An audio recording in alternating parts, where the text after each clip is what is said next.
राष्ट्रवादीपासून वेगळं होऊन सत्तेत गेलेल्या अजित पवारांच्या गटातच अजून एक बंड होण्याची शक्यता वर्तवली जाते।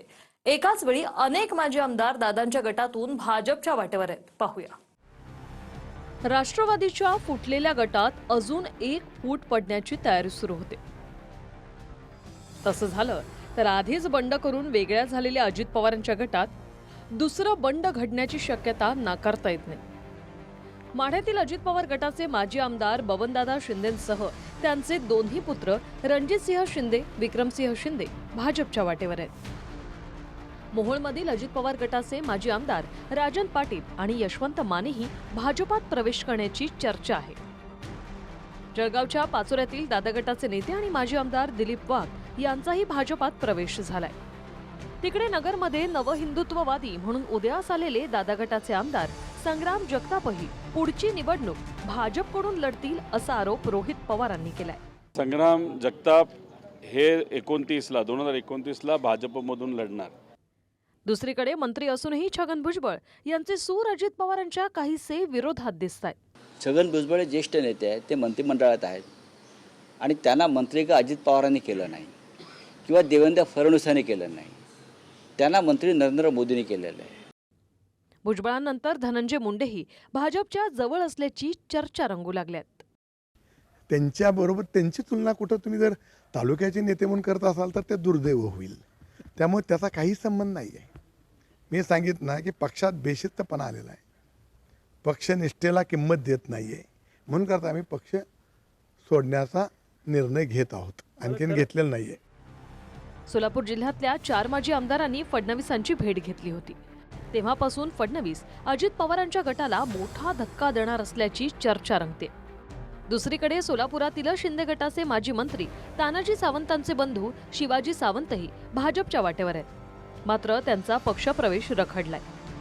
सांगोल्यातील ठाकरे गटाचे नेते आणि माजी आमदार दीपक साळुंकेही भाजपच्या वाटेवर आहेत। सोलापुरातील काँग्रेसचे माजी आमदार दिलीप मानेही लवकरच कमळ हाती घेणार असल्याचं बोललं जातंय। पाचोऱ्यात ठाकरे गटाकडून लढलेल्या वैशाली सूर्यवंशी यांनाही भाजपनं प्रवेश देऊन शिंदेंच्या शिवसेनेची कोंडी केली आहे।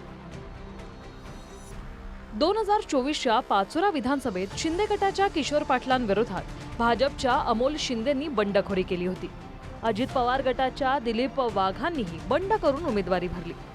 छत्रपती संभाजीराजेंच्या स्वराज्य पक्षातून प्रताप हरी पाटील उमेदवार होते आणि ठाकरे गटाकडून वैशाली सूर्यवंशींना तिकीट मिळालं होतं। आता शिंदेंच्या किशोर पाटलांविरोधात उभे राहिलेले सर्व उमेदवार भाजपात गेले आहेत आणि विरोधात एकटी शिंदेंची शिवसेना राहिली आहे। आता त्यांची घोषणाच आहे, कोणीही आलं तर त्याला घ्या, कसाही असला तर त्याला घ्या। त्याच्यामुळे आता ते वॉशिंग मशीन मध्ये स्वच्छ होतील अशी अपेक्षा करू।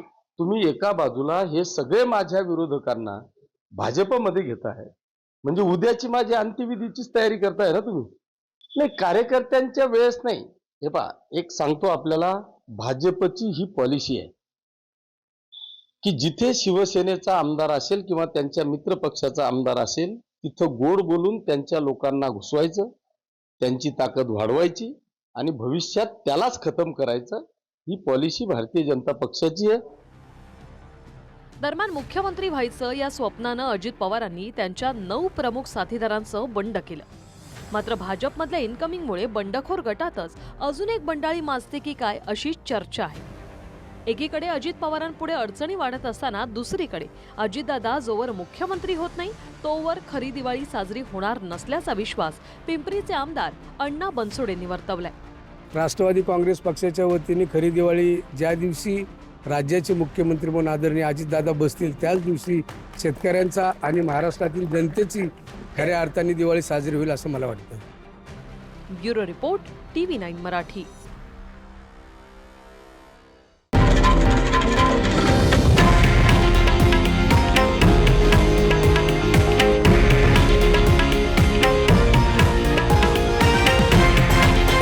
हे आहे देशातील नंबर 1 न्यूज नेटवर्क आणि आपण पाहत आहात TV9 मराठी, एकमेव।